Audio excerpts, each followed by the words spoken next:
I wanted to come at you this week and show you that I picked up another one of these window boxes, or hay racks, sometimes people call them. It matches the one that I currently have on my window here. Boy, what a difference a week or so makes. These flocks have really not taken well to the heat. But I'm gonna get this one up on my other window here and I'll have a complete look. I think that other one was $9.98 and this one was $6.98. So all in all, not a bad price to be able to finish the look of the side yard. I had showed you last week the side yard. Things are still growing really well. My King's Mantle is really blooming now. That purple is just so pretty. I love it so much. The petunias are not doing so well in the heat. They're not loving the extreme sun that they're receiving in the afternoon. Same with the petunias in that pot there, so I may be switching those out. Everything else is growing really strong, and this Angelonia still not doing anything at all. The pentas and the other Angelonia looking really pretty. I transplanted more of those caladiums from the front garden, and they are really taking off in their new location. They look great there.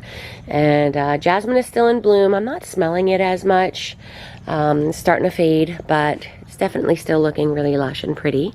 And the other penta in this pot is looking great. It's starting to take over. That boxwood isn't going to be getting a bunch of sun here shortly, and if this thing keeps growing. I did have a geranium back there somewhere, but I think it's definitely not receiving any sun either. So we'll see what happens with that. I did hit it with some more fertilizer since the last video, so I think that helped it a little bit. But I wanted to take you around and show you my back garden, which is southern facing, so it gets a lot of extreme sun during the day. So this is actually the back side of our patio and pool house, and we've got a couple of things growing here. That over there is just a pot of green beans that I am beginning to grow. I used to have a vegetable garden, and I'm thinking about starting it back up, so I started that in the pot there just to kind of get my feet wet again this season as I prepare the garden beds. The Easter lilies are just about done. You got to keep in mind with lilies that you want to let them absorb as much sunlight as possible. Even though they're looking kind of haggard, it's really beneficial to the bulb if it kind of dies back and turns brown on its own. So it's good not to cut those. Got some pink dianthus in the back there. Thinking about putting that in the ground. Actually, I'm thinking about putting all of this in the ground. My bougainvillea here, these are new. I just put these in the ground about a month or so ago, and I'm very excited for those to grow up and get big and kind of take over this space. And behind that, we have some foxtail ferns that I have not decided where we'll be putting those. So right now they're living in the pot.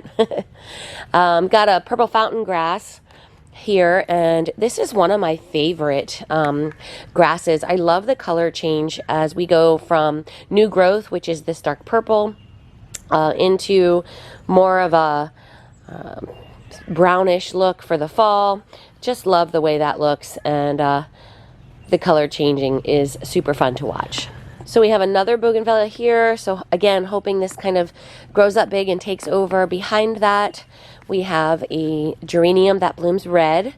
Looks like it's got maybe 1 or 2 blooms fixing to open up here, probably in the next week or so. Another foxtail fern in the pot here. And this Shasta daisy is doing well.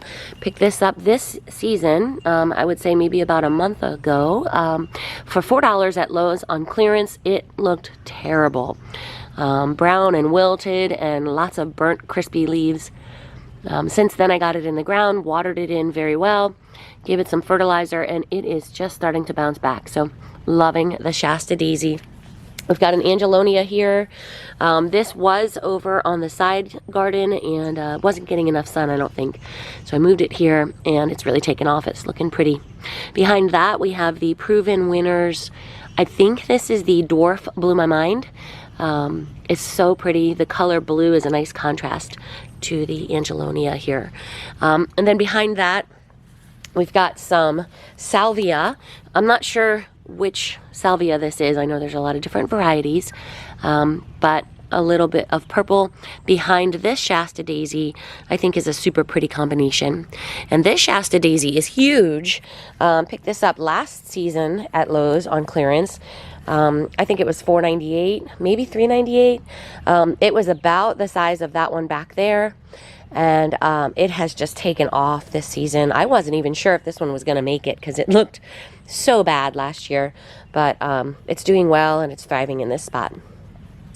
I have a pink dianthus here. This was actually a cutting that I took from one on the opposite side of the arbor. And I just potted it last season and kept it watered pretty well. And this season it was root bound in its pot, so I stuck it in the ground. And this is a Gerber daisy. I've got a bloom coming up on the opposite side. This one was in a pot for a long time. And it wasn't doing well in the pot after a few years, so I decided to stick it in the ground about 3 weeks ago, and since then it's put on a lot of growth and I'm going to be having a bloom soon. Got some more of those salvia on this side, and then this bush is, I want to say, a dwarf loropetalum. I'm having a hard time remembering if that is the same thing as a fringe tree shrub. So if you guys know if loropetalum is the same as a fringe tree, let me know in the comments below. This thing does well in the shade or sun, but it was just recently transplanted here, so it's looking kind of sparse because it lost a few of its leaves when I stuck it in this new location. So this is the back garden here, south facing, and then on the opposite side of the arbor we've got a different look, a little bit more lush over on this side, but some of the same plants. We've got a sunshine ligustrum. I love this plant. You guys, this loves sun or shade. The new growth comes out in this super bright, vibrant color. If you keep it in a place that receives full sun, then it's going to stay this bright color. But if you have it in more of a shady area, it'll fade to a darker green. So that's kind of a fun way to use the same plant and get a different look depending on where you put it. And then I have my pink Gara. This I planted last season, and it's a perennial. It died back to sticks in the winter. And this season we just trimmed down the dead sticks, fertilized it, watered it pretty well, and it has just taken off. It's super pretty here against the white fence. I love it. You got some more of the proven winners. Dwarf blew my mind, along with the mother plant of that pink dianthus that I showed you earlier. And I have this purple plant. I bought this last season as an annual. I think I paid $1 for it, or $1.18 or something for it. And I had it in a pot. It did well. I loved it, and then it died. And so I just left it in the pot over the season, and this spring it started coming back. So I was hopeful about it. I stuck it in the ground, and boy, was I shocked when I saw this thing start to open up. Check out the blooms, though. They have such a weird habit to them. They kind of puff out. They almost look alien. And then when they open up, they have this really beautiful sort of pale throat and this dark purple flower. So I don't even know what this is called. If you guys know what this is called, let me know, because I would love to buy some more of this. But this thing has just taken off here in the garden in this full sun location. Got some more Shasta daisies. Love the daisies. Super fun in the garden. This one was also purchased at the same time as the other one this season. A couple, I would say maybe a month ago. This one doesn't look like it's doing as well. I think I need to fertilize it and kind of trim back some of the growth and give it a chance to grow some more roots. Another sunshine ligustrum in the back there. And my jasmine on my fence is really taking off. I'm loving how that's going to look. I'm going to have to keep that cut back so it doesn't overtake these plants, but it's okay. It's worth it. I have I think, gosh, I want to say that this is an iris. I can't remember. I had this here so many years ago, and I thought it died, but it's coming back, so it's doing pretty well. And I do have a rose here, and I usually do not have luck with roses. Roses tend to get black spot here in Florida, we are so humid. And so I kind of repositioned it in the pot sideways so that it hangs over, it doesn't hang over the dirt. It kind of hangs over an open air space, hoping that maybe the moisture and the rain doesn't kick back up and sort of spread the mold spores on the leaves. I don't know if this is gonna work, we'll see, but my daughter gave me this rose and I just really want to keep it alive. It smells so good and it's really pretty, so hopefully this will work and keep the leaves healthy. And then beside that, I have the Texas sage. This is in bloom now. It does not bloom all year, but in the spring I get these really pretty delicate purple blooms, which I think are so fun to see in the garden. But my favorite part about this sage is the color and the feel of the leaves. Almost has a lamb's ear texture. It's really soft and almost fuzzy, but it's a real pale green, so it looks really pretty, I think, against the dark green waxy leaves of the jasmine. So a little bit of contrast there. I'm trying to root it in here. I have a couple of pieces of it that I cut and stripped the leaves off of the soft growth, the soft new growth.